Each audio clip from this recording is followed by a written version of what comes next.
Yeah, so if you could use these oncolytic viruses, you have these new antigens, or the antigens from the tumor, they come free of the tumor, and then the T cells are activated and recruited towards the tumor. So in that way, you have an active composition in your tumor.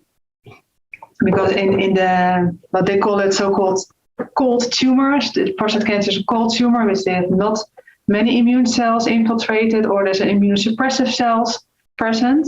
And if you use a combination with oncolytic virotherapy, you can attract tumor immune cells to the tumor and activate your T cells prior to this immunotherapy, and therefore the immunotherapy would work better.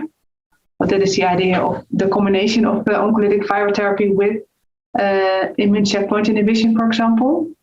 So there are already some oncolytic viruses already being in clinical trial. For example, you have this TVEC, that's a HSV virus, that's already FDA approved for melanoma, for example. And there are several in the pipeline, such as the reovirus, that's called Pelareorep.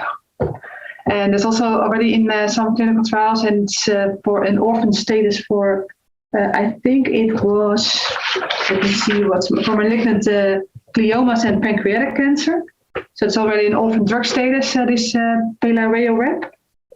And well, there are many clinical trials going on now, but still the majority is still monotherapy. So I would like to see more combination therapy with, for example, immune checkpoint inhibition.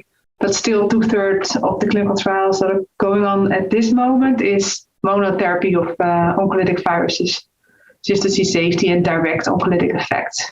But hopefully in the future it will be more combination therapy with existing immune therapy.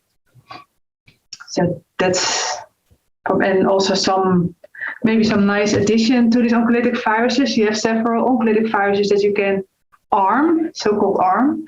And that way you can genetically engineer these oncolytic viruses. For example, you can give them checkpoint inhibition in themselves, so that they go to the tumor, replicate in the tumor, and also then directly your checkpoint inhibition is also coming into the tumor because of this is delivered by the oncolytic virus.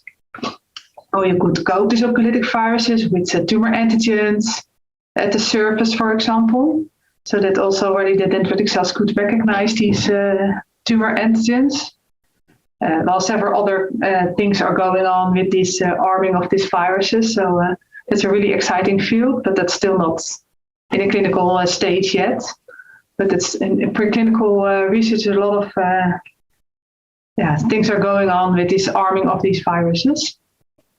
And of course, combination therapy with different already existing therapies such as chemotherapy or immune checkpoint inhibition.